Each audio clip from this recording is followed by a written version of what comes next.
Assalamualaikum warahmatullahi wabarakatuh. Marilah kita awali pembahasan materi di bab pertama ini dengan membaca doa memulai belajar. Rabbi zidni ilman warzuqni fahma. Bab kali ini yang akan kita bahas adalah tentang iman kepada Allah Subhanahu wa Ta'ala. Kita sama-sama baca bertadarus Al-Quran, surat Al-Ikhlas dan surat Hud ayat 6 hingga 7. A'udzu billahi minasy syaithanir rajim. Bismillahirrahmanirrahim. Qul huwallahu ahad. Allahus samad, lam yalid wa lam yulad wa lam yakul lahu kufuwan ahad. Surat Hud ayat 6 dan 7. Wa ma min dabbatin fil ardi illa 'ala Allahi rizquha wa ya'lamu mustaqarraha wa mustawda'aha kullun fi kitabim mubin. Wa huwa alladhi khalaqa as-samawati wal arda fi sittati ayyam wa kana 'arshuhu 'alal ma'i liyabluwakum ayyukum ahsanu 'amala. وَلَئِن كُنْتَ إِنَّكُمْ مَبْعُوثُونَ مِنْ بَعْدِ الْمَوْتِ لَيَقُولَنَّ الَّذِينَ كَفَرُوا إِنْ هَذَا إِلَّا سِحْرٌ مُبِينٌ. Anak-anak, rukun iman sebagaimana yang sudah kita ketahui terdiri dari 6, yaitu pertama beriman kepada Allah, amantu billah. Yang kedua beriman kepada malaikat, wa malaikatihi, beriman kepada kitab, wa kutubihi, beriman kepada rasul Allah, wa rusulihi, beriman kepada hari akhir, wa bil yaumil akhir, beriman kepada qada dan qadar, wa bil qadari khairihi wa syarrihi minallah. Baik dan buruk ketentuan dari Allah, adalah ketentuan dari Allah Subhanahu wa Ta'ala. Nah, sekarang apa itu yang dimaksud dengan iman? Ya. Iman berasal dari bahasa Arab amana yu'minu imanan, artinya adalah percaya atau membenarkan. Menurut ilmu tauhid, iman berarti kepercayaan yang diyakini kebenarannya dalam hati, diikrarkan secara lisan dan direalisasikan dalam perbuatan.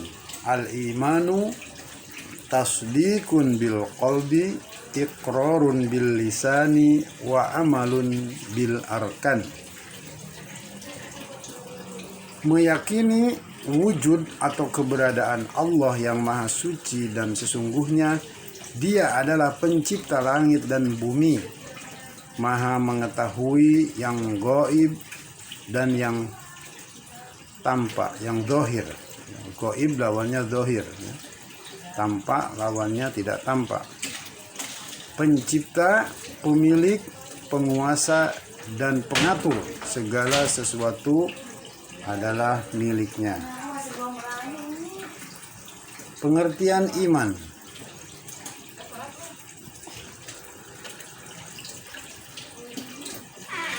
Iman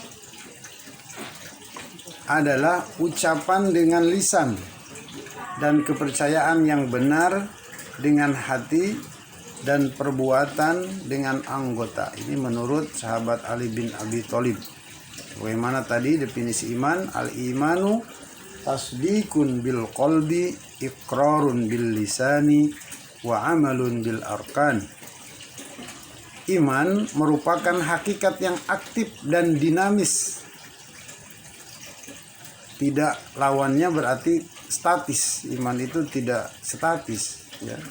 Diciri orang yang beriman, dia selalu dinamis, selalu bergerak, selalu ingin tahu, rasa ingin tahunya amat sangat tinggi sekali. Yang apabila sudah mantap di dalam hati, maka ia akan berusaha merealisasikannya diri di luar dalam bentuk amal soleh. Berarti ketika seseorang banyak beramal soleh, berarti iman yang ada di dalam dirinya itu sangat kuat sekali. Sehingga karena realisasi dari iman itu adalah action, ya, berbuat dan berbuat.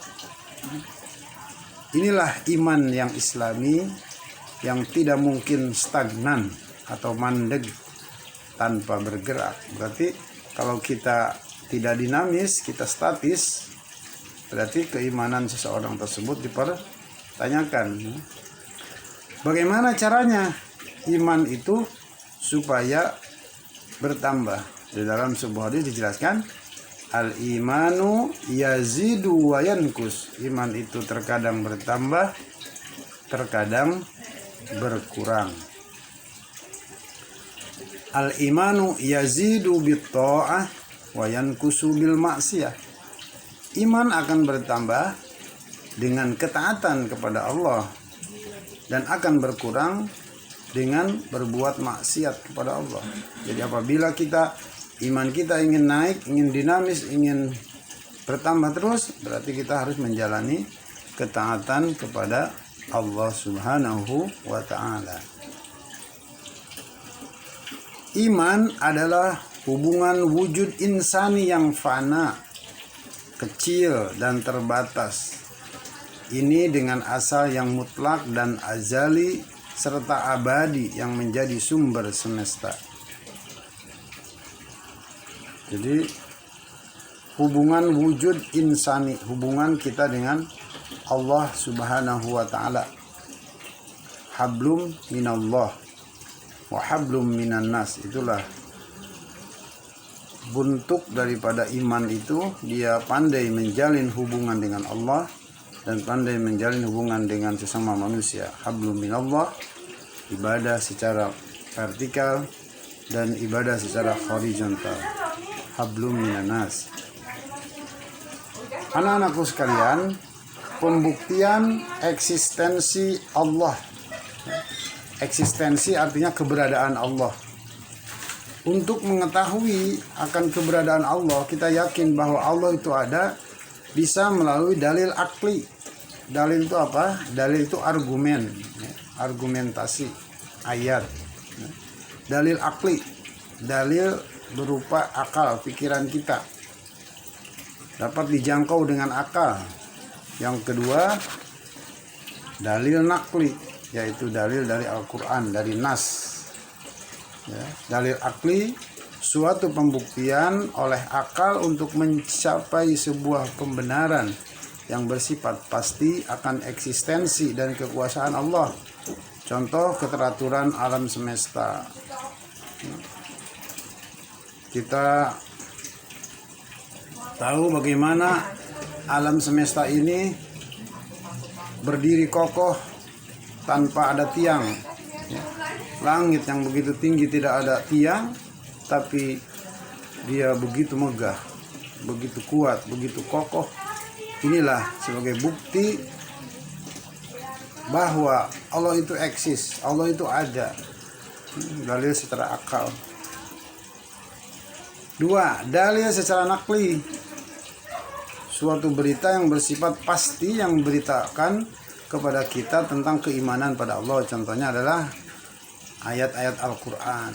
Jadi pembuktian akan eksistensi Allah itu bisa berupa kauniyah, bisa juga berupa kauniyah itu berupa alam semesta, berupa akli, dan nakli berupa Al-Quran, Quraniyah. Contoh surat 2 ayat 177 dan hadis Jibril tentang rukun iman ya. Quran surat 2 ayat 177.